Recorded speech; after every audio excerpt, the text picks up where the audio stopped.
Hey guys, welcome back. It is the Dr. Cloud Show, and I'm glad that you have joined us on a very, very special day. We are an episode. Are you ready for this? Episode 301 today.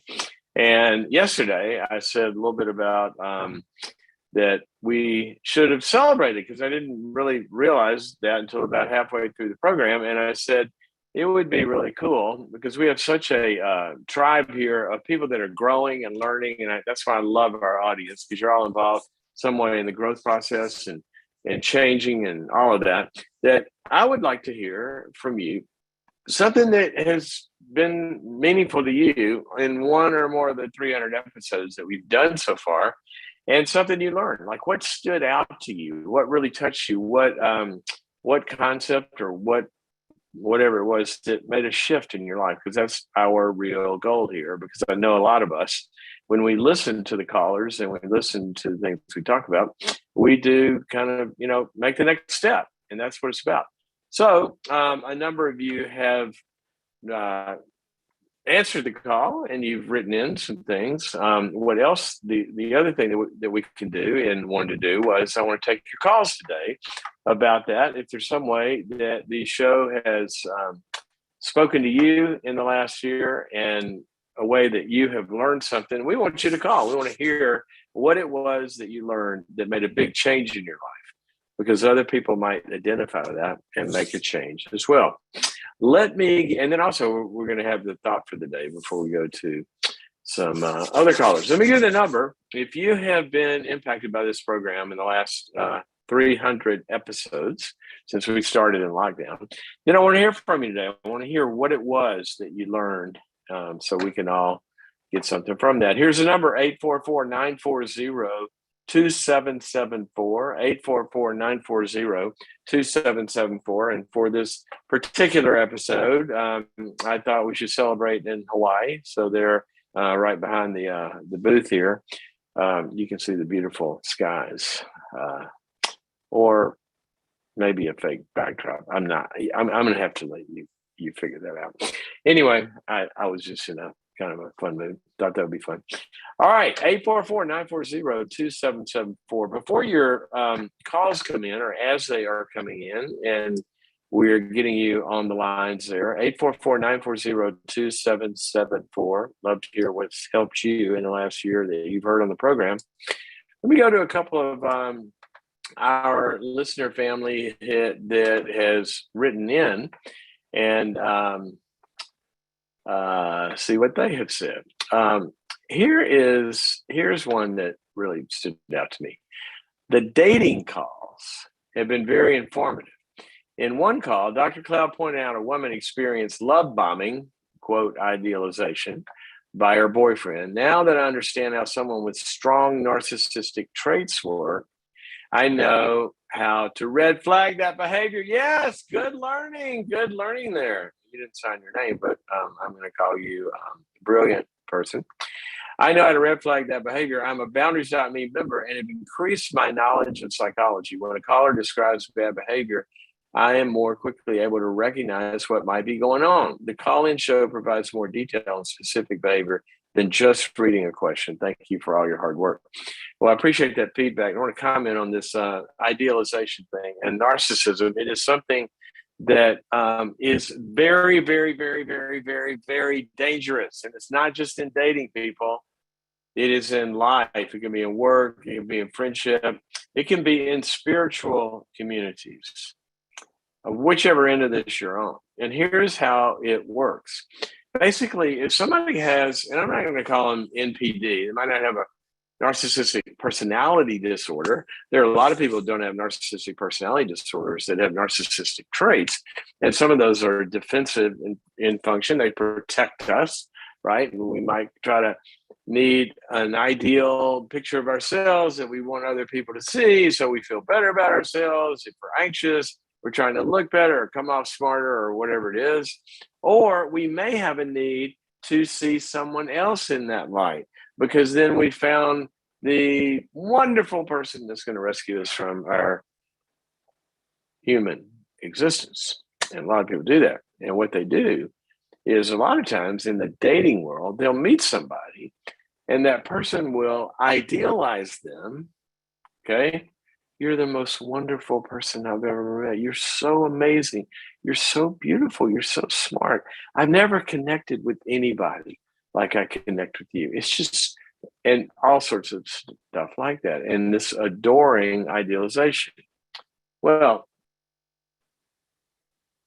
that feels good, or it can, unless you know where it's coming from.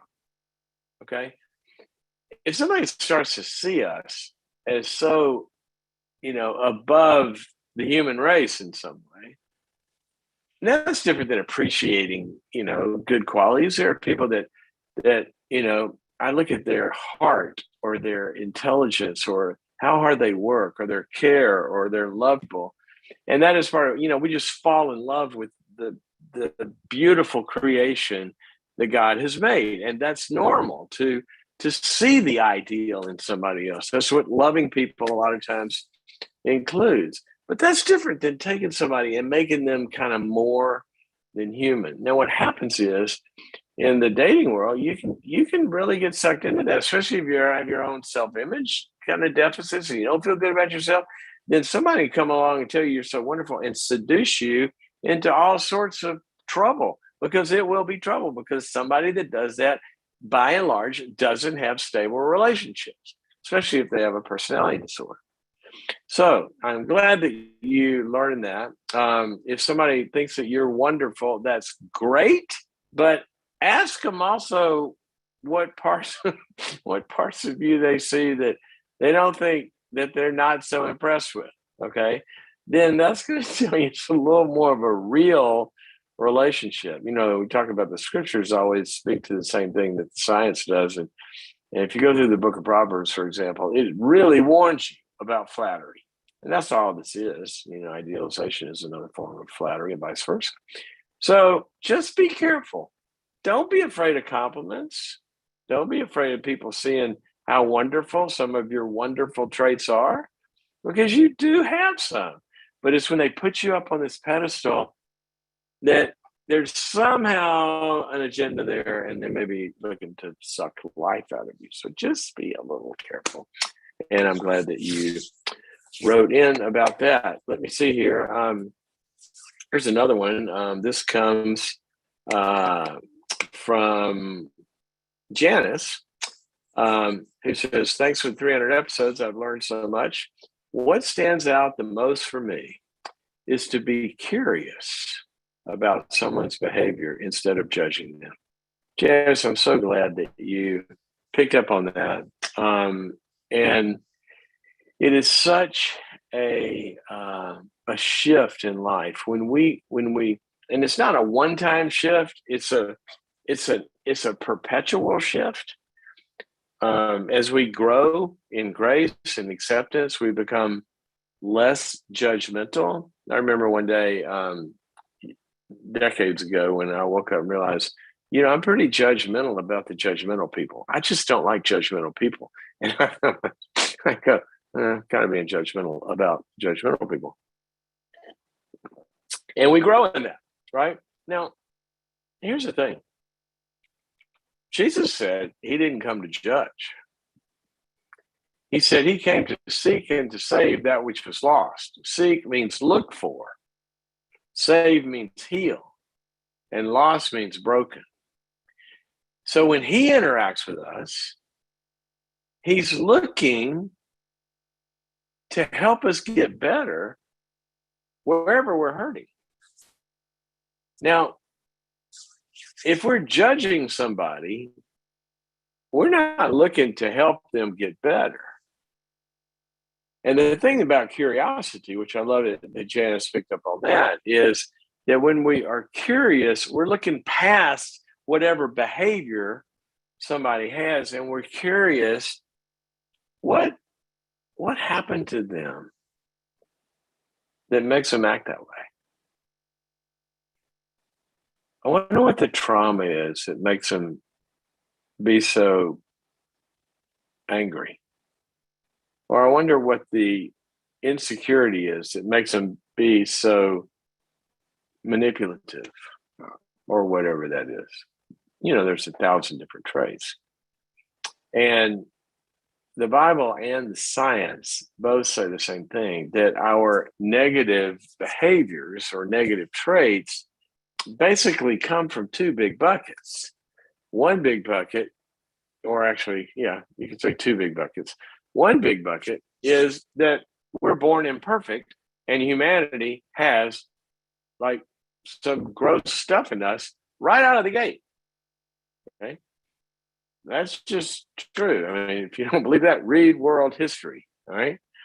We come into the world with stuff like selfishness and a lot of stuff. I mean, think about a child when they grow up. They don't come into the world sacrificially giving to higher causes, right? And so some of that is kind of what has been, deemed our fallen nature or original sin or imperfection that we are born with because we're cut off and live in a fallen world, an imperfect world, which I believe. And that's half of it, or that's one side of it.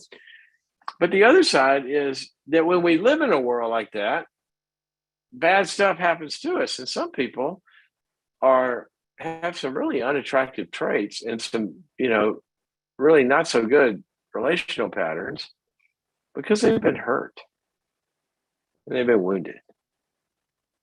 And they need empathy and understanding. That's what curiosity does.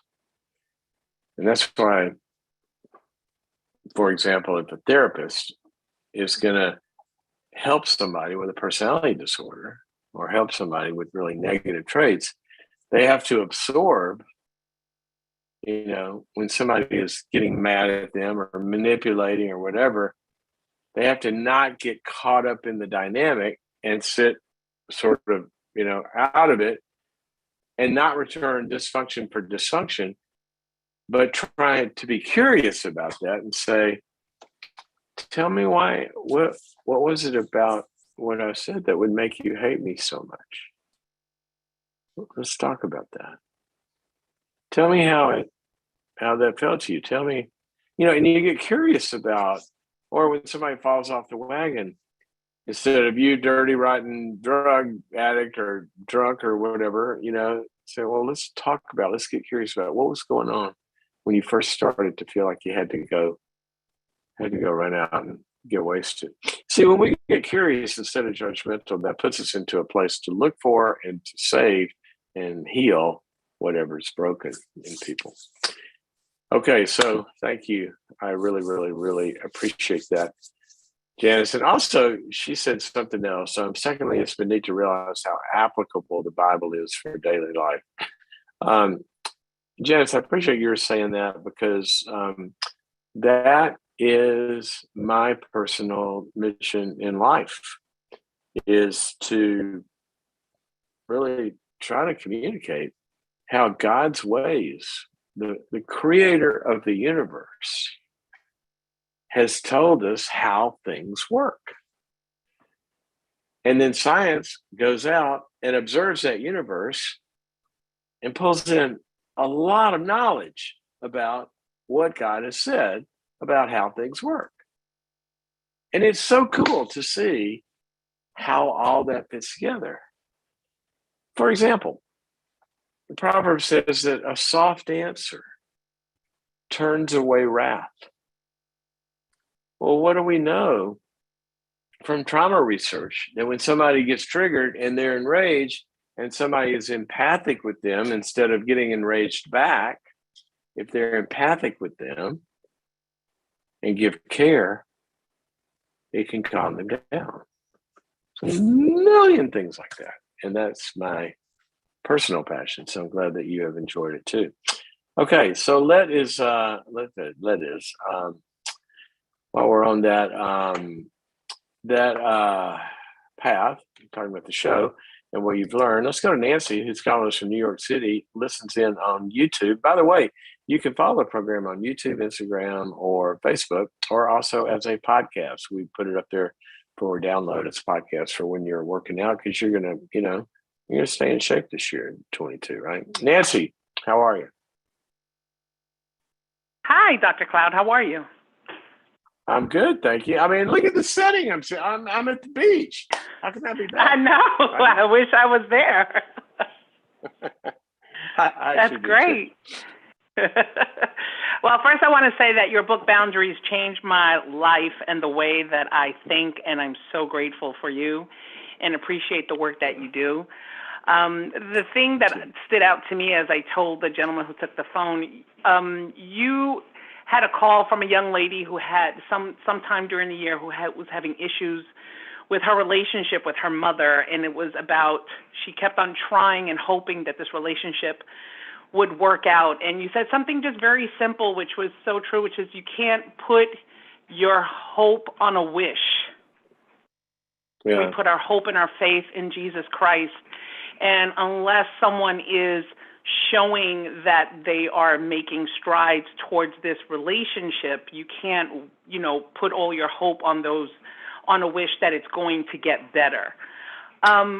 It ties into my question as far as the holidays are concerned. Go ahead. Hold on 1 second. Before you get to your question, I just want to comment on that. That is a very good distinction for us all to make, I think, in life. That a lot of times you hear people say, well, we've been having trouble in the business, but we're really hoping that, in 22, it's going to turn around. Or, I've been dating this person and they were, they're kind of like this, but, I'm really hoping that blah, blah, blah, blah, blah. Here's the deal. Hope is objective. Now, what does that mean? That real hope that is very important to drive us through persevering in difficult times or with difficult people. Real hope has got to be grounded in something. Mm-hmm. It's got to be grounded in something objective. For example, Olivia and I were sitting around about 11:30 today, and we decided we wanted to start thinking about lunch. And we were hoping to get some good food, and we had real hope because the deli that we were going to pick up a sandwich from, there was objective reasons for that. They have a track record with us, and we know the people that run it. They're good people, and they know what they're doing. But see, sometimes we don't look at, is there a real reason to hope that this person's going to be different? Now, if they've been difficult, obviously track record hadn't been there. But let's say they come to you and say, you know what, I'm really sorry about the way that I've treated you. And I've seen that I've got those patterns. And will you forgive me? And by the way, I've been working on it, and I'm going to a recovery group every week. And I've also gone into therapy, and I have an accountability partner. And I joined this other group from the church, this small group where I've really got a couple of good mentors that are helping me change my life. Okay, now if they say all that, I might have some hope. And that's what you're talking about. Give me a reason. Yes, exactly. I think the hardest part has been, in my own relationship with my father, that there hasn't been a pattern or a track record to have that hope. And I kind of feel like I constantly get disappointed, and I don't know how to prevent myself from being disappointed. I was also asking, how do you manage expectations? Well, especially when it comes from a parent.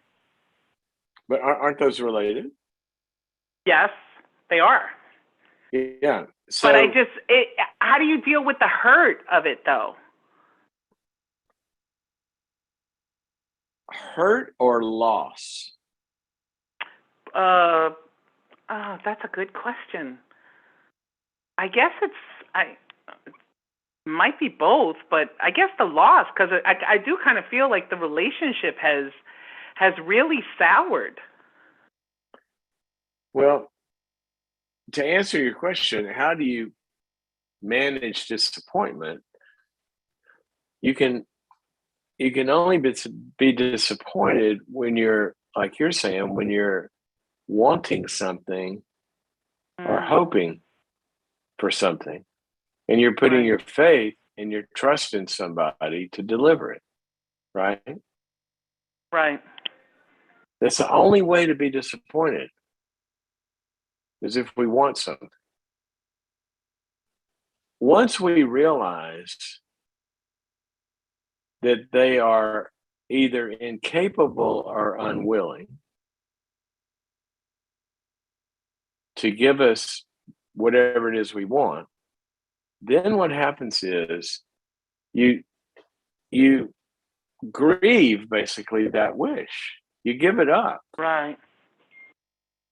And Yeah. the best way to give it up, if it is a real valid human wish, like the love of a father, the best way to give that up is to get it met. Because humans can't live without paternal love or live well. We were designed for it. Right. So what that means is, as Jesus said one day, they said, your mother and your brother and your sister are out there waiting on you. He said, who are my mother and brother and sisters except those who do what God desires? And he made a distinction. He didn't say, well, I don't really need mothers and brothers and sisters. No, he said, who am I going to pick as my family that I get those needs met from? And so I think it's really, really important that people, when you realize you got a father deficit or a mother deficit or a sibling deficit, these things that we need in life, that family is designed to deliver to us first, primarily. And then we take that and then we take it to the larger spiritual family in our community. It's very important that you don't keep going back to a dry well, because you're not going to get it from him until he decides to do differently. But that doesn't mean you can't have it. And once you have it, and there's some good men in your life that are non-romantic relationships, so some good men in your life that are not disappointing you, that tummy's going to get filled up with a lot of love, and your dad's not going to disappoint you anymore, because you know that he can't do it. Right. That's how I would look at it. Okay. See, a lot of people, does that make sense to you, Nancy? It does make sense. It does make sense. Do you have a community like that? I do. I do have a church community. I have one or two really good brothers in Christ. But due to the pandemic, a lot of things have been limited, and now in New York City, because numbers are going up. So, a lot of activity and a lot of interaction has been limited. Yeah. Well, you might want to unlimit it. You could do it virtually. You can do it a lot of different ways, but I'd be calling those bros and saying, you know what, I am feeling lonely, like I need some male encouragement, not sexual, but I just need my brother. And you tell them, and you start to make it overt in those relationships and just talk about it. And you guys can go to some depths that you've never gone to, and I think that might help you. Okay, appreciate your call. Thank you so much. Appreciate your comments. Have a happy New Year. Thank you for all the work you're doing. Thank you, and keep listening, and call me back one day. That'll be fun. I will. All righty. Let's see where else we are. Let's go to one of the other emails we got about what has been helpful in the program. Where is? Hang on. There was one I was looking for here. Here we go. As for Dr. C's request, I'd like to share just one of the life-changing things that have affected me personally. I've come to realize that I can't change another person's actions. The only thing I can control is my reaction to those actions. David, you're a genius. Seriously, if we would all just remember that. Okay, I'm going to read it again for the rest of us that aren't that smart. I have come to realize I can't change another people's actions. The only thing I can control is my reaction to those actions. I've suffered the worst year of my life in 2020, and many family members have reacted in ways that were unbelievably cruel and hurtful. I've stopped trying to explain myself, seeking their approval, and bending over backwards unsuccessfully to change their outlook.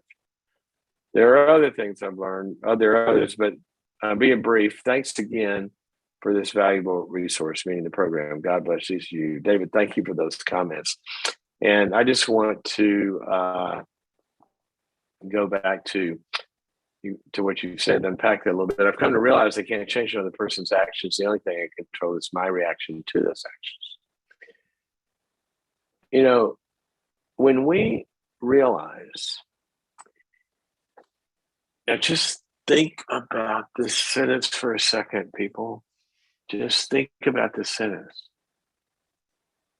That when I am reacting to someone, by definition, they have control of me. If my kid can make me angry, if my spouse can make me angry, if my extended family member can make, and I get reactive and get, knocked off my horse, then by definition, I don't have control of my life anymore. That person does. And now, by definition, you're already saying that they're acting in some immature way. And do you really want immaturity being in control of you? That's like handing the steering wheel to the guy in the lane, one car over on the freeway. Here, you take it. Well, no, we want something that the Bible calls self-control, not other control, but self-control. Get that? Self-control. That's what the Bible says. The science calls it emotional regulation. Same thing. It also calls it self-efficacy or agency, that I'm the one driving my car. And you can say whatever you want to, but I'm going to be in control of how I respond. And I'm either going to be silent, or I'm going to give empathy, or I'm going to disagree, and I might confront it. I might choose to walk away.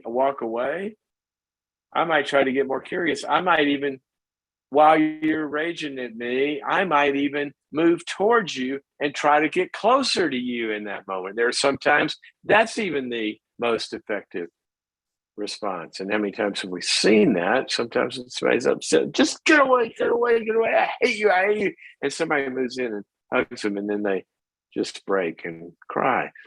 Not all the time. Sometimes you want to run. Sometimes you want to call and get a restraining order. But that's the point, is that when we are reacting, what's happened is our autonomic nervous system, all these responses, the sympathetic nervous system is gone. It's getting us in a reactive fight or flight or freeze mode. And it actually secretes chemicals to turn your brain off.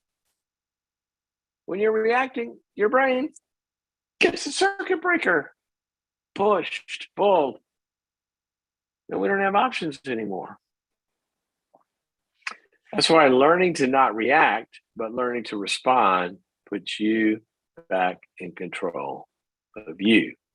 Now, David, I'm going to make one comment about something you said that's true, but there's another parallel truth to it that makes it more hopeful in a way. I've come to realize I can't change another person's actions. The only thing I can control is my reaction to those actions. True. And when I do that, even though I can't change another person's actions with a switch, when I change my reactions, I can influence the other person.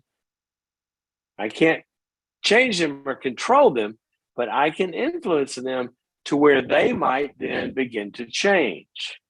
And that's how we actually do become influences in each other's lives, by having better reactions to people that will invite them into the process of getting better and repenting or saying, I'm sorry, or apologizing. or maybe wanting some of the help that you have and that you are exhibiting to them. So, very, very important. David, thank you so much for that comment. All righty. Let's go back to the phones. David, are you pulling my leg here? Are you really calling from Hawaii? Are you there? Yeah. Hi, Well, Dr. Cloud. Yes, I am calling from Volcano, Hawaii. you know what? I believe you. Look where I am. Are you watching the screen? Yeah, you're in the sunny part. I'm in the rainy part right now. Well, if I took my camera here and pointed it out the real window, you would see rainy Southern California here today. So we're probably in the same storm since we're on both that side of the country. So thanks for your call. You listen much from Hawaii? Yeah, I listen on Facebook all the time. Every time you go live, I get a notification. Well, very cool. So what did you it says here on the screen that there was something that impacted you about performance. Tell us about that. So a while ago, you were talking about the performance road. I'm a Celebrate Recovery ministry leader, and I was kind of at a plateau in my life, just not feeling worthy. Things were not going so well. Not too many people were showing up. It was kind of getting mundane. And when I listened to what you were talking about, what really hit me was the opposite of bad is not good. The opposite of bad is loved, because when you're loved, then there's no bad. And it just hit me like a ton of bricks, and it completely changed everything that I was thinking about and put me in a completely different perspective. And, I went to the next Friday, I went to go and, do my ministry and everything. I was just on fire, like I was, just received the Lord. It was amazing. So I wanted to thank you for that. So cool. But my question is, how do I remember that? How do I keep that at the top of my memories when it, because it's hard to remember that all the time. It is hard to remember that. And that is a really, really, really, really, really good question. Now, before we answer that, I want to just make sure everybody understands what it was that you were saying. The concept here is, when we're feeling bad about ourselves, the natural human tendency, and basically, if you guys want to understand the Bible in its simplest reduction, this is pretty much what it's about. Now, just follow this. Let's go to Sunday school here for a second, or let's go to psychology class, whichever one you want to call it. The Bible says that we started out in existence 100% loved in two different ways. One is we were loved because God was there loving us, and we had a connection, and we were fully loved, but we were also fully just basking in that love and never worrying about the question, am I good enough? Because if you remember, the one thing that God said in the story that we shouldn't ever do is don't eat from what? He didn't say don't eat an apple. Where did that come from?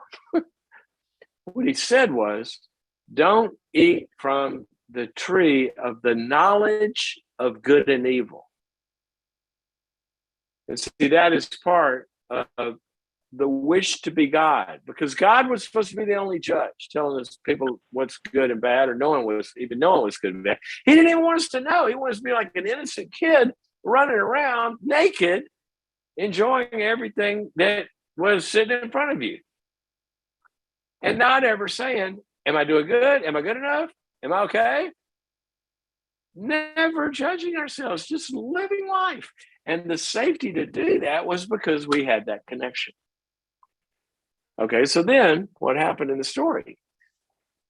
We disconnected from God's love and tried to be God. We're going to be our own gods. I don't need God. Well, if I'm going to be my own God, which if you don't have God in your life, you are your own God. Okay, you make up the rules for you. It's just true. It's only two options. Either we're submitting to his or somebody's, or we're making it up on our own. Well, if you're making it up on your own, you're also the source of love for yourself, right?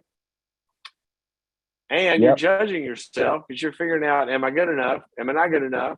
And then we can't get that answer. So then we turn to all sorts of other gods to answer that for us, being a romantic relationship or work approval or something. And to overcome that lack of love, that lack of connection that we lost with God, to overcome that, the only thing left is to try to perform our way out of it and be better than as bad as I feel. I'm not good enough. I'm going to lose weight. I'm going to get prettier. I'm going to get smarter. I'm going to make more money. I'm going to whatever it is and perform, get more Celebrate Recovery members, as you said here, David. You know, I'm going to make my group grow and then I'll feel good. But it never works. Right. And so that's what the Bible says. Never, ever. Ever. Ever, ever, ever, ever, ever, ever. And how many people come into your Celebrate Recovery groups because they've been trying to medicate themselves in drugs or alcohol or sex or whatever it is, try to get out of that feeling of badness, and it never works, right? Ever. So what is the answer? Well, what religion will tell you is to be gooder than you are bad. I hear people say this all the time. We talk to them about heaven and hell. They'll say, "Well, you know, I'll be fine because I'm a good guy. You know, I've never killed anybody, and this, that, and the other." And they kind of think the good is going to outweigh the bad, so that's going to be what they're judged on. And it's always the human way of make up our own religion. Well, I'm going to make up the rules of what's good, and I'm doing enough good to, you know, I'm good and somebody else is bad. We're making up the rules and trying to be better and all of that. And what the Bible says is that's never going to work because the standard is perfection, just like we lost way back when. And so it basically says, quit trying to be good enough for God to love you and just go back to the way it began, where you accept that you're loved, period, and then give up the trying to be good in order to be accepted. And so what happens That's exactly David, what I did. That's what you did. Exactly what I did. That's exactly what you did. And it's exactly what people do who come to your groups, because they come and they join this group, and then they start to feel the love of the people in that group, and they don't really judge themselves anymore, even though the failure is still on the record, but they learn to accept themselves because they're receiving that love. Yeah. So then you said, how do you make it stick? This is where the Bible and science say the same. Yeah, and this is where the Bible and science say the same thing. Or the Bible and the good science. Or the good science and the good Bible. Because there's a lot of people that use the Bible to say what it doesn't actually say. What the Bible says is that the way you're going to get that to stick, David, you said remind yourself. You don't see a child who needs to be loved, you know, fall down and, you know, make a mistake. And they run to mom or dad, and mom or dad takes them into their arms and holds them and loves them. And then all of a sudden they feel good again, and it's so great. They're not figuring, oh, I'm the loser, I fell down. They don't care about that anymore. They feel loved, right? And it's all gone away. Now, you don't see the dad saying, now, I won't see you for another year, but you remind yourself of this. Not what you see. What you see is them staying in a close relationship where the kid gets that every time they fall down, they get that love. They don't have to remind themselves because, as science says, it's getting internalized neurologically. And that love that we're receiving from the outside is living in us now. And it reminds us moment by moment. And that is how we internalize it. Not just memory tricks, but as you know, they say in recovery groups at the end, what do they say? Keep coming back, it works. So what you realize in, that moment, you've got to make sure that you're placing yourself in the experience of that kind of love a lot over and over and over. And this question is just going to disappear. It's really going to disappear. It's just going to disappear. We don't care anymore. Right. Okay. Thank you very much. I got it. You're very welcome. Now we got it. So let's go do it. And let me remind you, David, are you a Boundaries.me member? Say that again. Are you a member of Boundaries.me? Yes, I am. You are. All right. Well, I was going to gift it to you. Yeah. But when I went to my very first Celebrate Recovery Summit, I bought your book Boundaries, and I read it, and it completely changed my life. And that's why I've been kind of paying attention and on your Facebook and stuff, because I really, the things that you say are true. They come from God, obviously.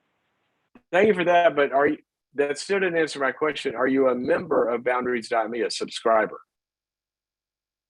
Oh, no, I am not. Okay, well, you are now.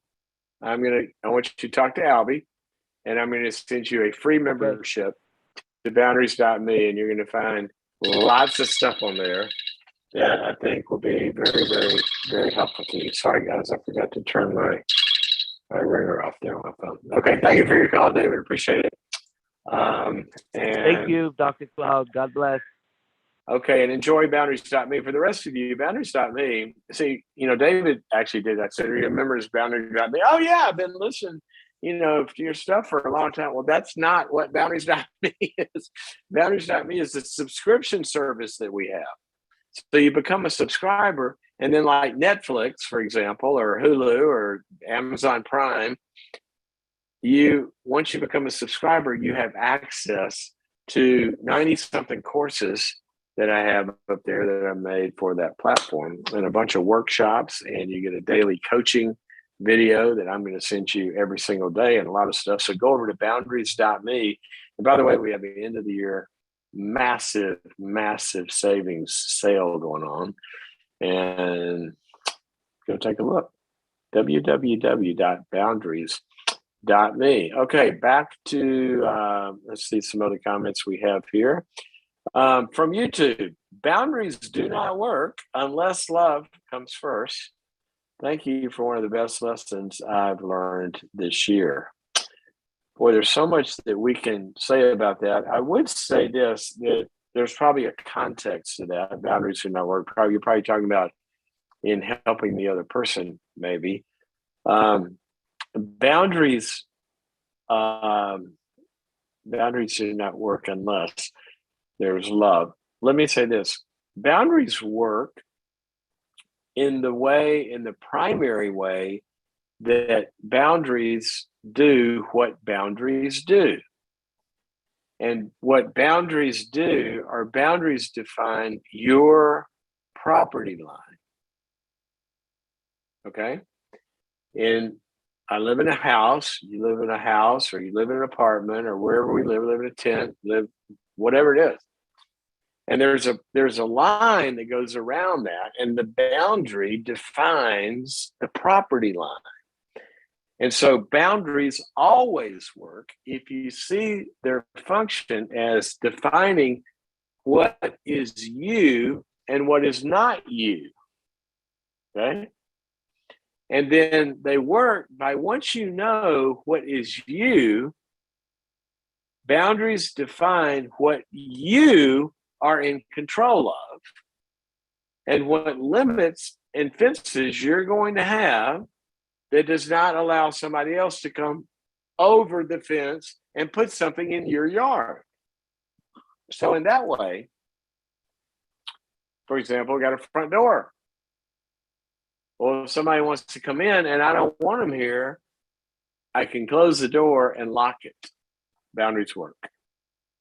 Now, what you're referring to is they don't work unless love comes first. Well, there may be two ways in which you mean that, which is very, very true. One is, I'm probably not going to be as quick to close the door if I'm living in isolation. And if I close the door on whoever's wanting to come in my house, that means I'm going to be alone in the universe. I might keep the door open a little bit more, and I might even let not so perfect people in there if that's my only option. So you're right. Love has to come first. If you got a house full of friends and somebody comes to the door and they want to, disrupt the party and be mean and cast insults upon you, a bunch of stuff, and you got a house full of friends, y'all are going to band together and say, you know what, we just don't want that behavior here. And so we'll see you later, close the door, and boundaries work. But you do have love in the house.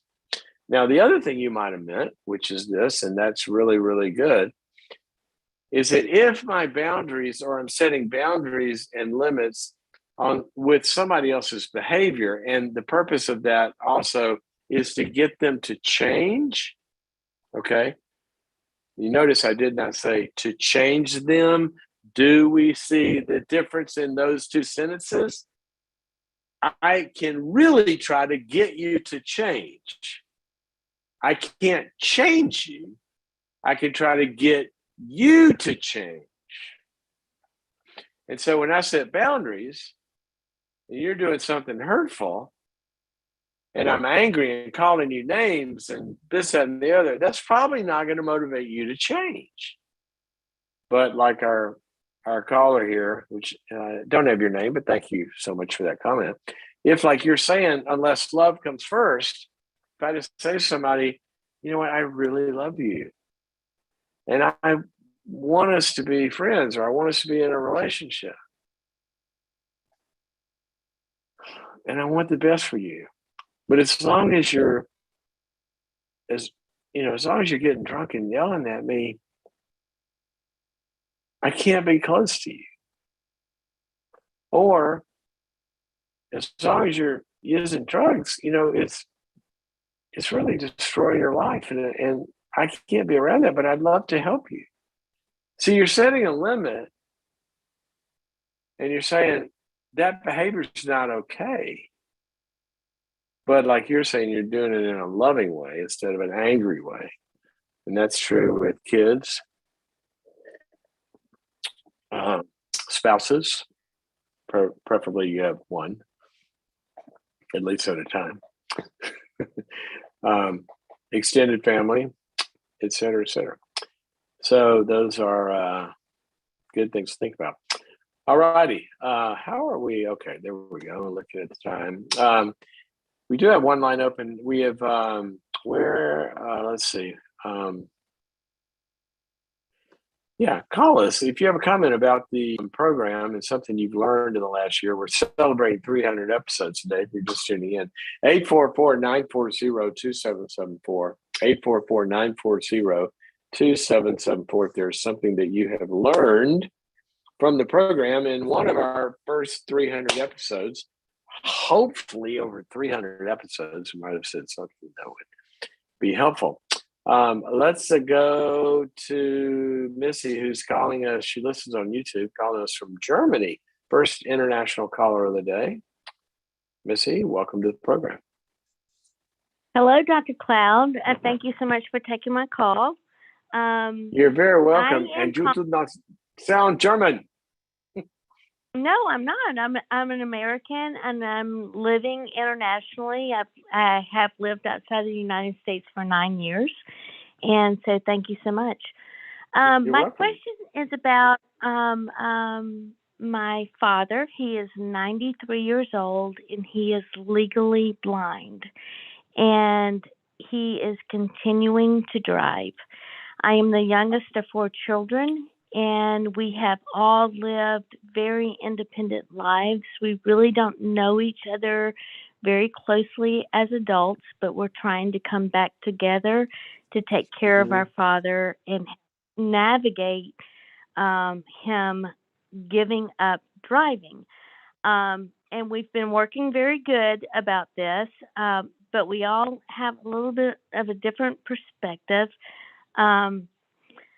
We recently, appointed one sibling to speak to him and had set kind of guidelines of, you need to tell him that he needs to stop driving. However, when that conversation happened, it was communicated as you need to cut back driving. So my perspective is by the way, wherever this goes from there, I just want you to be aware of the language. And I would suggest that you stay away from the words, you need to stop driving. Because he doesn't feel a need to stop driving. Correct. Okay, it's really not. I am not.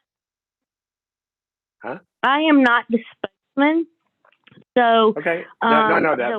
But in the way, just in the discussion of it, if we can have a collective consciousness that your father feels no need to stop driving, then we won't be saying it in those ways. You'll be moving more towards it is not safe for you to be driving. We don't want you to be driving. It is against the law to be driving. You're possibly going to kill someone and yourself, and we want this to stop. That's much more powerful than saying you need to. I just want to make that little language thing. Okay? Yes, and I agree. And I think that is why my sibling was the best choice for making this discussion with him, because I probably would have gone into the you need to. However, progress is not being made, and I am concerned about his safety and the safety of other people on the road. And I am wondering, at what point do you go rogue and you go, I need to report him to the state, because this is not right. He is a legal threat to people, and I think it may be a little bit harder for my siblings because he was such an authoritative parent. They kind of handle him with kid gloves and a little bit of we just kind of look at it a little bit differently. So that's my question. Yeah. Well, here's a question for you. When you say, at what point do you go rogue? Why do you call it going rogue? Well, because I don't know if my siblings have the courage to do something like contact the state and report them. I think they think they think it's disrespectful and not honoring of him, whereas I understand. I understand what you mean about, you mean go alone, right? Yeah. You just go solo. It's just a curious choice words to go rogue. Like, I'm disobeying the party line here. Look, here's what I would want to do. Everybody agrees that this is something that is important to do, right? Yes, we all do. Okay, so I would probably, given what you said, I'd probably say I want to have a family meeting. Okay, and I'd pull everybody together, get them on a Zoom call or something if they're not all there, and say, look, I do not feel comfortable with allowing this to go on any longer. He could kill someone or he could kill himself. All right. I don't feel comfortable with allowing this to go on any longer. Got it? Yes. Okay. Now, I don't know where you guys are on how comfortable or uncomfortable we feel. I know none of you like it because we talked about it. But here's where I am. I am going to take the step of doing everything I can do to put an end to this, to protect him and to protect other people. Is anyone else with me? And what I mean by being with me is if you guys are with me, then I would think we could all go together and say, Dad, this is not okay. Not only is it not okay, it's also illegal. Okay. And we would like for you to surrender the car to us. We'll sell it for you, or whatever the details are. We want you to surrender driving, and we want you to agree to stop. Now, if you don't agree to stop, then our only other option is to report you to the law because you're breaking the law and we're afraid you're going to hurt somebody. Now, I would like a conversation like that to be had with all of your siblings, but you can tell them either you guys are going to do that with me or I'm going to do it by myself. Okay. And you give him the choice. So you don't have to just jump to reporting him. You can go to him and ask him to surrender it, or you're going to report him. Yes. The challenge for doing that, and I hear you, and I know you're right. The challenge for doing that is that I am the youngest in the family, and I've noticed because we all pretty much left the nest at 18 or 19 and never looked back. We all live in different states. I'm over here in Germany. And we really don't know each other as adults. And so we kind of tend to fall into those childhood pegs. And I'm the baby. How does that reality, I believe you, but how does that reality impact what I said? Because I don't feel like they respect me because I'm the youngest in the family. I don't care. That's the choice you gave them. We don't need their respect for you to say, okay, I'm going to repeat it. Guys, I,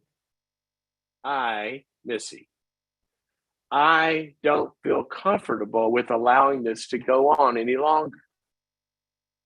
I am going to put an end to this. I am going to go to Dad and tell him he has a choice that he can surrender driving. I'll be nice about it. I'm going to tell him all the reasons why, and we'll help him out any way we can. We'll get him some Ubers or whatever it is. But I am going to tell him his choice. He has a choice. He can surrender driving, or I will call the cops. Okay? Now, what I would like from you, what I would like from you, siblings, is I would like for you to join me because I think it will be much more powerful and united and potentially redemptive and all that if we all show him this love that we have for him together. Would you like to come with me? Who would like to come? All right. Now, I don't need their respect to say that. Okay. That's a lot of ownership. That's what? That is a lot of ownership. That is owning a lot of my own opinion and love responsibility for your father. Yeah. Yeah. All right. And you know what, Missy? You do need some siblings to help you. And they may not be your biological siblings. They may be your support group. Okay. Like I know in my own support group, there have been various times where we've all helped different people in the group to take very difficult stands with their families. And they were able to do that because of the support of the group. Yeah. I'm just afraid if you let their lack of respect or their passivity or their fear of the history of being under an authoritarian parent be in charge of this, that this could delay forever, and that might be too late. Yes. Okay, thank you Okay? very much. I appreciate it. All Thank right. you. Thank you for your Bye-bye. concern for your dad. And that's a very, very difficult thing to do. Is, I've been through this. I remember when my parents were older, they're so independent, and had been doing it for so long. Taking that car away, woo, that's not something an independent person really likes. My mother, my own mother was so funny. They both lived in their 90s. They were way older when I was born. So I had way older parents, obviously my whole life. But they lived to their 90s, 94, 92. And my mother, all the way up to the end almost, she was, volunteering all over town, Meals on Wheels, Salvation Army. And especially one of her things that she loved to do for people is she would say, well, I gotta go take out the old people, because they can't drive. A lot of these old people, they're just stuck in nursing home or wherever, and they need to get out. So I have a bunch of them. I go pick them up and take them to lunch and take them out and do stuff. And I got to be able to do that. Now, these old people that she was going to pick up were, on the average, probably 15 years younger than her, 10 years younger than her. And she kept doing it. But finally, she loved to do it. But finally, we just had to pull the plug. Say, Mommy, you can't do that. You can't do that. Anyway, it's a tough thing to do. Sometimes siblings or friends can help you to do it. All righty. We got to go fast. We're running out of time, but Chris has been waiting for a while, and I want to make sure we get her on the air. Chris, welcome to the Dr. Cloud Show. Hi, Chris? can you hear me? Hey there. Yes, hi.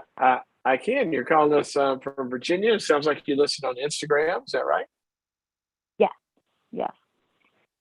Thank you for taking a few minutes to take the last call here. Yeah. So I have been divorced a little while, and I am tending to continue to pick unavailable men emotionally. Either they are just getting out of a marriage or they're just getting out of some sort of dating relationship. And I feel like I always am ending up getting the short end of the stick. Or they, When you say you pick them, what does that mean? Well, on dating sites. So we'll match, and then we get to know each other, and we're talking about our stories, and then it always seems to find out that we have connections in some ways, but then there's other ways where I get concerned because they are recently healing from a relationship of some sort. Yeah. But there's these other connections that we have, so I continue, and then, I'm shooting myself in the foot every time. Because I, think that, or hope, wish, however you want to phrase it, that that I, that maybe they are ready, maybe they will be ready, maybe, all these other things. And so recently, a friend of mine is setting me up with a friend of his, and he seems to be available. We have met for coffee and lunch, and very nice man, stable, professional, kind, Christian, sweet man. But I don't feel, and we have things in common, but I'm not feeling sparks or like desire. Yeah. I'm feeling like, oh, great guy. I don't want to, but so I think, and I have a awareness that I'm wondering if the sparks you worded it perfectly. What did you just say? Desire? Yeah, that's probably, yeah. That, maybe maybe there's a toxicity in me that is looking for that in each person, or some sort of dynamic, some sort of desire dynamic, right off the bat, which I am assuming probably isn't very healthy and not a good way to judge. So here's this guy in front of me now, seems very, good character, very kind, and I'm like, I don't know. Because I'm not feeling that super attraction, super like, wow, Well, get rid of this. excited. Hold on a second. Get rid of the word super. Okay. All right. You're just not feeling attraction, right? Right. Is that right? Yeah. Yeah. So why is that a problem? I mean, move on. He's a nice guy, but you're not interested. Yeah. I just am. You're not going to be interested in every nice, good person of great character that comes along, because there's something lacking in the makeup. Now, here's the other side of the coin. What you're saying is you are finding other guys attractive, but there's something lacking there too. So don't make one of them good and one of them bad. Let's look for the whole picture. And let me give you, I'm going to give you what I like to think of it as the 4 C's. Okay. Okay. You ready? Yep. Character. Yeah. Right. You said this guy's got great character. So what do we mean by character? Well, not just that they don't lie, cheat, and steal. Look, if you're going out with a liar, a cheater, or a thief, then that's not even permission to play. Right? We're looking for other kinds of character, like stick-to-itiveness and the character abilities to have some courage and, compassion and kindness and honesty and all that stuff. So kind of their makeup as a human character. Right. Number 2, competency. Okay. You want to get in a significant relationship with people that are competent in life. Okay. They have relationship competencies. They have communication skills. They can resolve conflict. They have the ability to share. They can manage their stinking finances. You're not, marry a wall of upside down paying off debt for the next 60 years, or impulsive spending, or whatever that is. Competency there. You want them to have kind of like some competency in engaging the world, and somebody with a life, right? Yeah. Okay, so here we go. And this is not a high bar. There are people every day with good character, right? Let me just tell you. And they own an alarm clock, right? Yeah. No, I wouldn't. Okay, ready? Hang on, we're not done. Okay. Character, competency. Yep. Are you listening to me? You ready for the next one? Okay. Ready? Yeah. Chemistry. Ah. Okay. Yeah. Chemistry's good. That's what makes somebody different than a brother or a sister. Right. What you're calling a spark. Right. Yes. Okay. Chemistry. Yeah. There's something that's kind of different and special in a certain way, and it can be derived from 1,000 different things. Some people feel chemistry because of somebody's character or their competency. Other people feel it because of their, whatever it is, the interaction, the intelligence. Who knows? Nobody will ever understand. I remember, a friend of mine with a really, really, really out there wife, and she went off one of her, and we were all standing around at this restaurant, and she was just her problematic self. And she walked out, and he turned to the group and he goes, Well, you can't help who you fall in love with, right? It's sort of like whatever it was, he just loved her. Okay, so they had Yeah. chemistry. And the fourth Well, one, yep. hang on, Yeah, I got sorry. another C for you because this is Okay. important. Culture. Culture. Culture. Can you operate in each other's worlds? Doesn't mean you have to come from the same culture. Somebody could be rich, somebody could be poor. That's fine. But can you operate in each other's worlds? Religious cultures may be different, whatever other kind of, but am I comfortable in your world and are you comfortable in mine? You put those four things Right. together, that's pretty good. Right. Can I ask you something really fast? Can you ask me what? Can I ask you something quickly? I was dating somebody who we had chemistry and most of the four C's, but I was my marriage that I got out of, he was extremely financially stable, and this person is, he doesn't, and this, I feel very judgmental in saying this, but he didn't have the 401k and savings, and he's paycheck to paycheck.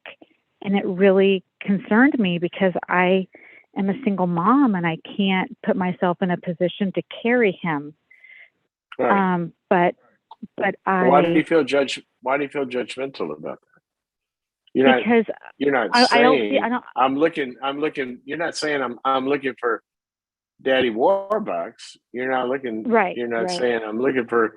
I just want to find the rich guy to take care of me or have all the status or ego stuff. What you're looking for is if we are going to join our lives, I want there to be some stability that we both have. That we create together or something. That's not bad. Okay. Because I was feeling guilty about that. Like, great guy, but, should I really discount him? Because,